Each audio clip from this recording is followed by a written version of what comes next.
योगी आदित्यनाथ के खिलाफ लड़ने पहुंच जा रहे हैं। आपको ये सब डर नहीं सताता है? क्यों, मैं कहीं चोर हूँ क्या? या मैंने कोई घोटाला किया है क्या? या मैंने क्या अपने जमीर को गिरवी रख दिया क्या? या मैं परशुराम का फरसा उठा के अपने लोगों की गर्दन कटवाने काम कर रहा हूँ क्या? मैं एक प्राइमरी स्कूल के हेडमास्टर का बेटा हूँ, एक गरीब परिवार से आता हूँ, किसान परिवार से, और मेरे पास सिद्धांत है।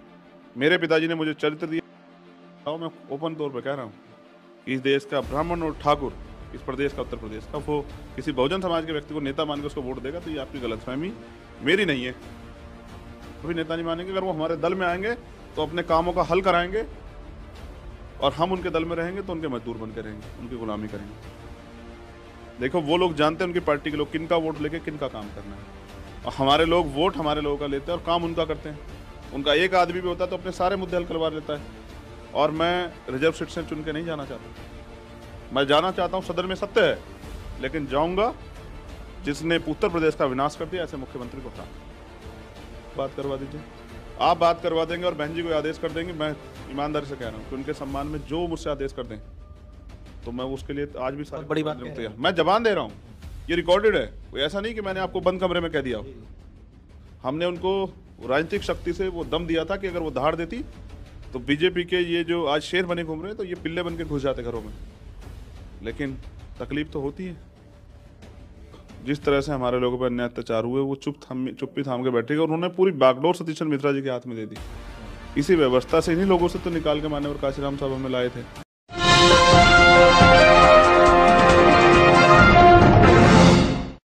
साथियों नमस्कार, मैं हूं नीरज पटेल और आप देख रहे हैं नेशनल जनमत। गूंगी बहरी राजनीति के इस दौर में चंद्रशेखर आजाद संघर्ष का दूसरा नाम बन चुका है। संघर्ष का आलम यह कि सीधे सीधे उत्तर प्रदेश के मुख्यमंत्री योगी आदित्यनाथ के खिलाफ चुनाव लड़ने की घोषणा कर दी आपने। इतना धैर्य, इतना साहस लाते कहां से हैं? साहस महापुरुषों का संघर्ष देता है। मैं मान्यवर काशीराम साहब को नेता मानता हूं, तो वो देश के बड़े बड़े प्रधानमंत्रियों के खिलाफ चुनाव लड़े। और मैं आपको बस याद दिला दूं कि अर्जुन सिंह जी के खिलाफ बाबू सुखलाल कुशवाहा जी उनको हरा दिए। तो ये लोकतंत्र है, डॉक्टर अंबेडकर ने वोट का अधिकार दिलाया है, तो कोई भी हार सकता है। और अब जब चुनाव है तो ऐसे तानाशाह के खिलाफ है जिसने पिछले 5 साल, अगर उत्तर प्रदेश की बर्बादी के लिए कोई जिम्मेदार है तो वो योगी आदित्यनाथ है, जिन्होंने हमारे लोगों को खून के आंसू रुलाए, जिन्होंने पिछड़े वर्ग के बच्चों पे, दलित वर्ग के बच्चों पे जब 69 शिक्षक भर्ती हुई, पहले पेपर लीक कराया, फिर घोटाला, 20,000 जो पद खा गए, और न्याय मांगने पे मेरी बहनों के ऊपर लाठियाँ भांजी, उनके हाथ तोड़ दिए। ऐसे आदमी को मैं आसानी से वो कवर दे के सदन में जाने दूं, तो ऐसा तो नहीं हो सकता है। मैंने तो बहुत दिन पहले नीरज भाई घोषणा की थी कि जहाँ से लड़ेंगे सीट चयन कर लें। यही तो बहादुरी है कि सीट वो चयन करें। अब देखो, ये वो भी जानते हैं, भले ही मेन स्ट्रीम मीडिया ना बताए कि वो आए थे अयोध्या, उनकी समझ में आया कि यहाँ हरा के हरा देगा। वो आए मथुरा, उनको पता लगा कि यहाँ आके हरा देगा, तो वापस सेफ जोन में चले गए। तो कहीं चले जाएं, वहाँ भी बहुजन समाज का वोट बहुत है और वहाँ भी हरा के भेजेंगे, आप देखते जाओ। मैं कॉर्पोरेट का रिपोर्टर नहीं हूं, माना जाता है कि जनता की बात करता हूं, तो जनता के जो सवाल आए हैं वो भी आपसे करूंगा। गोरखपुर आप माहौल बनाने के लिए गए हैं या जीतने गए हैं, और कैसे जीतेंगे? देखिए, मैं हारने के लिए तो कोई काम करता ही नहीं। हम तो एक बात मानते हैं, मान लो तो हार और ठान लो तो जीत। तो हम तो पिछले 5 साल से लड़ रहे हैं और जीते हैं। क्या 69,000 शिक्षक भर्ती में हम नहीं जीते हैं? कि 6800 वैकेंसी इनको रिलीज करनी पड़ी। और ये भी सच है कि इससे ज़्यादा घोटालेबाजी क्या होगी सरकार की, कि इनको ये पहले तो शिक्षा मंत्री कह रहे थे कोई घोटाला नहीं हुआ, फिर वो सीटें क्यों रिलीज की? तो जहाँ मुकदमा दर्ज होकर जेल भेजना चाहिए था, विपक्ष इस काम को करता तो कहाँ हुआ? विपक्ष तो हंस रहा था जब बहन बेटियों पे लाठियां चल रही थी, विपक्ष हंस रहा था। उन्होंने 1 साल से ज़्यादा का समय बच्चों ने बिताया। तो मैं समझता हूँ सरकार की विफलता इतनी है, अगर आप जमीनी पे जाके बताएंगे तो जनता उनके विरोध में खड़ी है। तो मैं माहौल बनाने के लिए नहीं, मैं तो जीतने के लिए गया हूँ। और मेरा एक ही लक्ष्य है कि बहुजन समाज को इस देश पर, पहले इस प्रदेश में और फिर इस देश में शासक बनाना है। तो वो जीत के ही होगा, हार के तो नहीं हो सकता है। हारते तो हम लंबे समय से आए, हम तो जयचंदों से भी हारे। लेकिन अब हारने का दौर गया, अब जीतने का दौर है। 21वीं सदी हमारी, डॉक्टर अंबेडकर कह के गए थे और हम उस पर खड़े। जीतने का गणित थोड़ा समझा दीजिए। देखिए, मैं समझता हूँ उस सीट पे कम से कम 85% शूद्रों का वोट है। मैं आप ये आइडिया लगा लीजिए कि वहाँ का ब्राह्मण और ठाकुर मुझे किसी कारणों से वोट नहीं देगा। वो खुद को प्रोग्रेसिव कहता है कि हम प्रोग्रेसिव तबका हैं, हम जाति व्यवस्था को नहीं मानते, लेकिन वो नेता की जाति देख के वोट देगा। लेकिन उसके बाद जो है, जो शूद्रों में हमारे कायस्थ भाई हैं, जो बनिए भाई हैं, जो हमारे पिछड़े वर्ग की जातियाँ हैं, जो शेड्यूल कास्ट की जाति है, जो माइनॉरिटी का, उसका वोट, उसका नेता कौन है? तो उनका नेता भी चंद्रशेखर आजाद है। तो सीधा सीधा चुनाव है, 1 लाख वोट पे वो हैं, 1 लाख भी पूरे नहीं, 60,000 पे, और बाकी जो है 3,50,000 पे मैं खड़ा हूँ। तो चुनाव जीतेंगे। और अब जाके जब मेहनत होगी तो आप देख लेना। देखो, बहादुरों का सम्मान होता है, और हमने 5 साल में विपक्ष को लड़ना सिखाया कि लड़ा कैसे जाता है।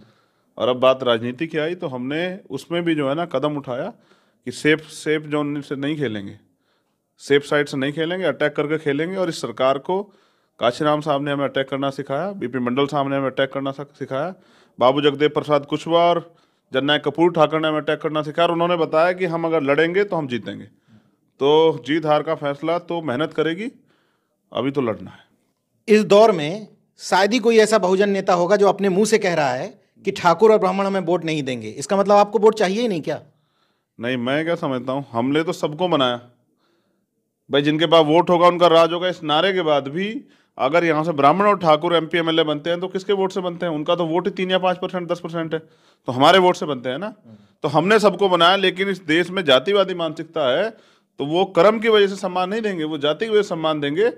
मैं दोबारा कह रहा हूँ कि वहाँ का ठाकुर और पंडित जातिवाद की वजह से मुझे वोट ना दे दें, बाकी सब लोग जो शूद्र हैं और मेरे परिवार के लोग हैं वो मुझे वोट देंगे, और वो मुझे चुनाव लड़ने के लिए धन भी देंगे। उन्हीं की उस आर्थिक मदद से मैं मुख्यमंत्री को वहीं हरा के दिखाऊंगा। आपने तो बहुत बड़ा बयान दे दिया। आप तो सवर्णों में भी बंटवारा करने में लगे हैं, और बहुजन आप कह रहे हैं कि हमारा ही है। देखिए, मुझे तो सामाजिक न्याय की परिभाषा पता है। अगर आप वास्तविकता में देखेंगे, ये अपर कास्ट में, स्वर्ण जाति में, ये ब्राह्मण और ठाकुर, ये लोग ये कहते रहते हैं रोज सोशल मीडिया पर, तमाम जगह पे, कि पिछड़ों में ये जाति अधिकार खा गई है, आरक्षण का लाभ लेगी, दलितों में ये जाति आरक्षण का लाभ लेगी। मैं पूछना चाहता हूं कि स्वर्णों के नाम पे कब तक बनिए और कायस्थ ठगे जाते रहेंगे? एक दौर था लाल बहादुर शास्त्री जी का, और आज क्या है? आज प्रमुख सचिव बनने के समय, जब वो मुख्य सचिव बनने के, तो कहां से लाके डेपुटेशन पे कहां से लाके उनके ऊपर थोपा जाता है। तो मैं समझता हूं कि अगर आप आकलन करके देखें, समीक्षा कराएं, तो बनिए और कायस्थ जो शूद्र हैं, उनके हिस्से में स्वर्ण होने के नाते सिर्फ और सिर्फ जो है वो धोखा किया ब्राह्मण और ठाकुरों ने, बाकी उनके हिस्से में कुछ नहीं आया है। और हमें पूरा भरोसा है कि सताए गए लोग अपने हकों के लिए अपने भाई का साथ देंगे, और आप देखना चुनाव परिणाम देखने को मिलेगा। और मुख्यमंत्री जी का तो मैं कहूँ 10,000 वोट है। अगर वो ऐसे भी लड़ेंगे तो भी मुझसे 60,000 से हार रहे हैं, अगर जाति पे लड़ेंगे तो भी हार जाएंगे, अगर काम पे लड़ेंगे तो आप देख लीजिए, पिछले 6 साल में कोई ऐसा दिन नहीं जो मैंने आंदोलन में नहीं बिताया। तो अब तो मैं अपने लोगों से अपनी हिस्सेदारी मांगने जा रहा हूँ कि भाई मुझे राजनीतिक शक्ति चाहिए, और मैं रिजर्व सीट से चुन के नहीं जाना चाहता। मैं जाना चाहता हूँ सदन में सत्य है, लेकिन जाऊंगा जिसने उत्तर प्रदेश का विनाश कर दिया, ऐसे मुख्यमंत्री को हरा के। ऐसे समय में जब बहुजन नेताओं से मैं तमाम सारे सवालों के जवाब मांगना चाहता हूं, तो वो ED का डर, CBI का डर, इनकम टैक्स का डर, तमाम सारे डरों की बात करते हैं, और आप योगी आदित्यनाथ के खिलाफ लड़ने पहुंच जा रहे हैं। आपको ये सब डर नहीं सताता है? क्यों, मैं कहीं चोर हूं क्या? या मैंने कोई घोटाला किया है क्या? या मैंने क्या अपने जमीर को गिरवी रख दिया क्या? या मैं परशुराम का फरसा उठा के अपने लोगों की गर्दन कटवाने काम कर रहा हूँ क्या? नहीं नीरज भाई, मैं एक प्राइमरी स्कूल के हेडमास्टर का बेटा हूँ, एक गरीब परिवार से आता हूँ, किसान परिवार से, और मेरे पास सिद्धांत है। मेरे पिताजी ने मुझे चरित्र दिया है, उस चरित्र के दम पे मैं ईमानदारी से काम करके आज अपनी पहचान बना पाया हूँ। मेरे पीछे कोई बहुत बड़ा नाम नहीं। क्या आप तभी मुझे मजबूत दावेदार मानते, या ये प्रदेश मुझे तभी मजबूत दावेदार मानता जब मेरे पिताजी मुख्यमंत्री होते या मेरी बुआ मुख्यमंत्री होती? मैं आज यहाँ जो कुछ हूँ वो बहुजन समाज के लोगों की मदद से, उनके संघर्ष से हूँ, और मैं अपनी हैसियत जानता हूँ कि मैं कितना भी काम कर लूँ तो भी मैं अपने समाज का ही नेता बना रहूँगा। ये इस देश की जाति व्यवस्था है, लेकिन हमने तय किया कि इस व्यवस्था को अब डायनामाइट लगा के उड़ा देना। अखिलेश जी ने अपनी प्रेस कॉन्फ्रेंस में आरोप लगाया कि एक फोन आया, उठ के चले गए, उस फोन को वो साजिश करार दे रहे हैं। तो मैं चाहता हूं कि नेशनल जनमत के दर्शकों को ये क्लियर हो कि वो कौन से फोन की बात थी। देखिए, मैं जमान दे के पीछे तो नहीं हटता हूं, मैंने जीवन में सीखा नहीं है, क्योंकि मुझे अभी जितनी उम्र है मेरी इतने साल राजनीति करनी है, और मुझे इस देश में बहुजन समाज का प्राइम मिनिस्टर भी बनाना है। बनाना है? हाँ। बहुत बड़ी बात कह रहे हैं आप। नहीं, बनाना है। लोगों को बनना है? नहीं, बनाना है। बनने की लड़ाई तो सब लोग लड़ रहे हैं। हमने तो उनको भी कहा कि आपको मुख्यमंत्री बनाएंगे, आप बड़े भाई हैं, मैं आज भी उनका सम्मान करता हूँ। लेकिन अगर वो किसी बात को कह रहे हैं तो मुझे सत्य बताने में कोई परहेज नहीं। जब मैं उनसे मिलने गया, मैंने अपनी बात रखी और मैंने सरेंडर करके कहा कि आप जो तय कर दें उसी पे आगे बढ़ जाएं, क्योंकि हमें किसी भी हालत में बीजेपी को रोकना है। तो उन्होंने मुझसे कहा आप लड़ जाओ, आप विधायक बन जाओ, आपको मंत्री बना देंगे। तो मैंने कहा कि प्रस्ताव तो कुछ और था, तो मैं चाहता हूं कि आप कुछ साथियों को और कंसिडर कर लें, जिससे कि जैसे आपने दूसरे लोग साथियों को जो है सम्मान दिया है, तो हमें भी एक सामाजिक सम्मान मिल जाए। ये समाज भी आपको वोट देना चाहता है बीजेपी को रोकने के लिए। तो उन्होंने कहा कि मैं देख लूँगा। फिर मैंने भीम आर्मी के जो हमारे लीडर्स हैं, क्योंकि हमारी माँ है भीम आर्मी, आज हम जो कुछ यहाँ तक पहचान बना पाए वो भीम आर्मी की बदौलत है। तो मैंने जब प्रस्ताव में चेंज हुआ, प्रस्ताव तो कहाँ से चल के आया, डबल डिजिट से, और वो फिर आगे सिंगल डिजिट में भी और 2 तक चला गया, जिसकी बात मैंने जिक्र भी नहीं किया, उन्होंने जिक्र किया। भाई परिवार में अगर कोई झगड़ा भी हो गया तो मैंने अपनी बात कही, मैंने जो है उसका जिक्र नहीं किया कि हमने उसको किस तरह तोला। तो मैंने उनको बताया कि प्रस्ताव में ये चेंज है, अब इनका प्रस्ताव ये है। तो फिर उन्होंने कहा कि अगर आप विधायक और मंत्री बनना चाहते हैं तो आप बताएं, आपको वीटो पावर देते हैं। तो मैंने कहा कि लड़ाई सामाजिक न्याय देता, हिस्सेदारी और समानता, और मैं गिरवी रख के कोई काम नहीं कर पाऊंगा। तो मैंने उनको मना कर दिया। फिर भी चलते मैंने उनसे कहा कि आप भाई हैं बड़े, आप सोच लीजिए, थोड़ा सा प्रयास कर लीजिए जिससे कि गठबंधन बन जाए। फिर मैंने उनको एक व्हाट्सएप पे मैसेज भेजा, मेरे पास रिकॉर्ड में। मैंने उनसे कहा कि ये इस सहमति के साथ भी हम लोग खड़े हो जाएंगे। तो उस पर जब कोई जवाब नहीं आया, तब मुझे बात कहनी पड़ी, और मैंने पीसी करके एक समय दिया कि इतने समय तक मैं इंतजार करूंगा। तो जो मैं आरोप वो जानबूझ के मेरे ऊपर लगाना चाहते हैं और साबित करना चाहते हैं, उसकी सच्चाई तो ये है कि मुझे उनके मुख्यमंत्री बनने के साथ साथ ना, मैं ये भी जानता हूं कि अगर किसी कारण भारतीय जनता पार्टी आती नीरज भाई, तो अमीर दलित और पिछड़े की जान बच जाएगी। लेकिन जमीन पे जो गरीब अति पिछड़ा दलित है ना, जिसके तन पे कपड़े नहीं और जिसके सर पे छत नहीं और जिसके पेट में रोटी नहीं, जिसके बच्चों पढ़ने के लिए जो है फीस के पैसे नहीं, बैग नहीं, कोई संसाधन नहीं, उसको ये भारतीय जनता पार्टी उसके अधिकारों को छीन के उसको इस प्रदेश में गुलाम बना देगी, जैसे इस देश में व्यवस्था वो चला रही है। तो इसलिए मैं सब कुछ समर्पित करके मैंने अंत ये कह दिया नीरज भाई कि जब वो आरोप लगाने जैसी बात कर रहे हैं, वो कह रहे चंद्रशेखर सीटों का लालच आ गया, तो मैंने कहा कि अगर वो सहसम्मान ही कहेंगे कि बड़ा वो मेरा छोटा भाई है और आके बीजेपी को हराने में मदद करे, मैं एक सीट नहीं दूंगा, तब भी आ जाऊंगा, तो मैं तब भी चला जाऊंगा। ये स्वाभिमान की बात थी। इसी जगह पर मैं एक चीज जानना चाहता हूं, ताकि लोगों को क्लियर रहे। जब ये सारे प्रस्तावों की बात हो रही थी, मैं बहुत डिटेलिंग में नहीं जाना चाहता, क्या वास्तव में लोग कहते हैं कि उस समय चंद्रशेखर घमंड में थे, दम्भ में थे? क्या अखिलेश यादव की तरफ से बात बिगड़ने के बाद किसी ने भी आपसे कोशिश की कि आपसे संपर्क करें? मुझे जो जानकारी है, आपकी तरफ से प्रस्ताव गए, उस तरफ से नहीं आए, क्या सच्चाई है इसमें?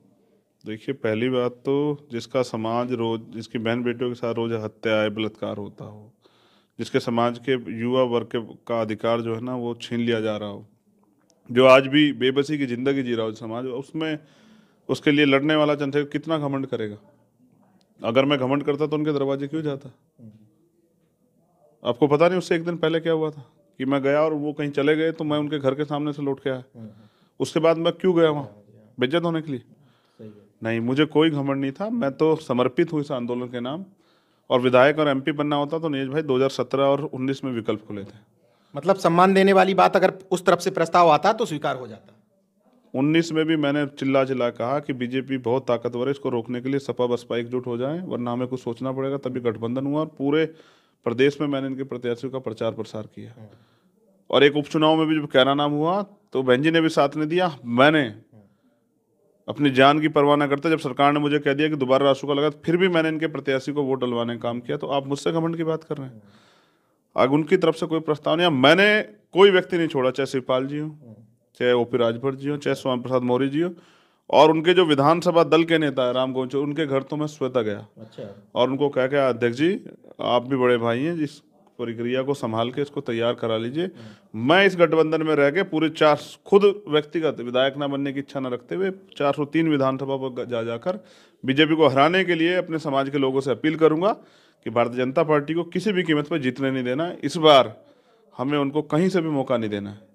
तो आप इसे मेरा घमंड कहें या मेरा दर्द कहें, लेकिन एक कड़वी सच्चाई है कि हालात बहुत अच्छे नहीं हैं।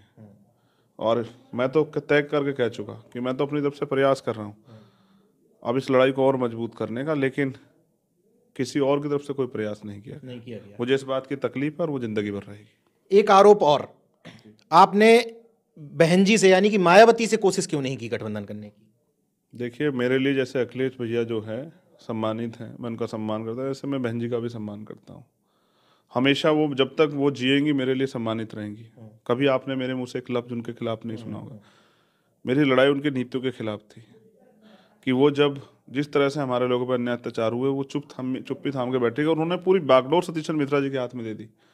इसी व्यवस्था से इन्हीं लोगों से तो निकाल के मान्यवर काशीराम साहब हमें लाए थे कि अगर यही हमारे दलों से पोषण ले लेके नेता बनेंगे और यही मंचों पे हमारे नेता रहेंगे तो हमारा व्यक्ति नेता कब बनेगा।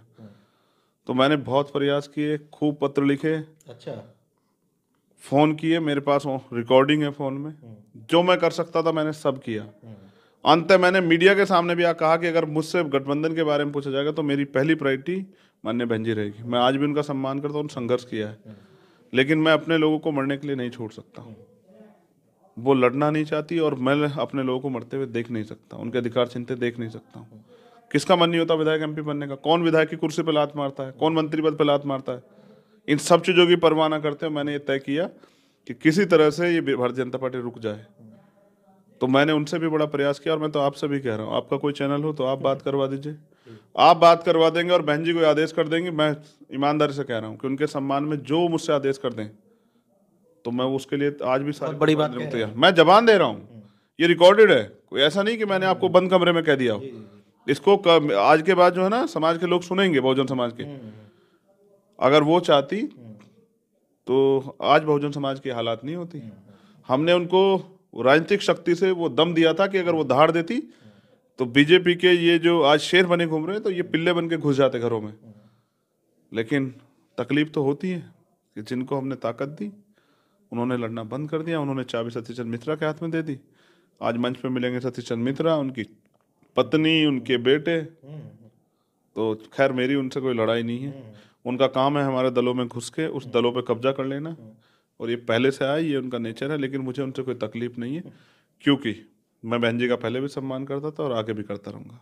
मुझे मीडिया के लोगों ने खूब लड़ाने की कोशिश की कि मैं उनके खिलाफ बोलूँ, जिनका मैं दिल से सम्मान करता हूँ तो उनके खिलाफ कैसे बोल सकता हूँ।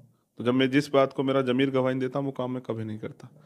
तो लेकिन वो लड़ना नहीं चाहती और मैं अपने लोगों को मरते नहीं देख सकता, मेरा दर्द है।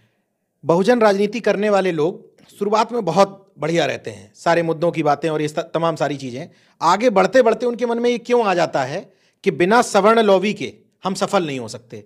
वर्तमान में इसी तरह की धारणा नहीं, आता नहीं है, बिठाया जाता है। आपके आसपास एक दो लोग सेट किए जाते हैं जो इस बात को कहते हैं कि नहीं आप इस चरित्र के मत बनिए, आप इस चरित्र के मत बनिए, आप इस चरित्र के मत बनिए। देखो वो लोग जानते हैं उनकी पार्टी के लोग किनका वोट लेके किनका काम करना है, और हमारे लोग वोट हमारे लोगों का लेते हैं और काम उनका करते हैं। उनका एक आदमी भी होता है तो अपने सारे मुद्दे हल करवा लेता है।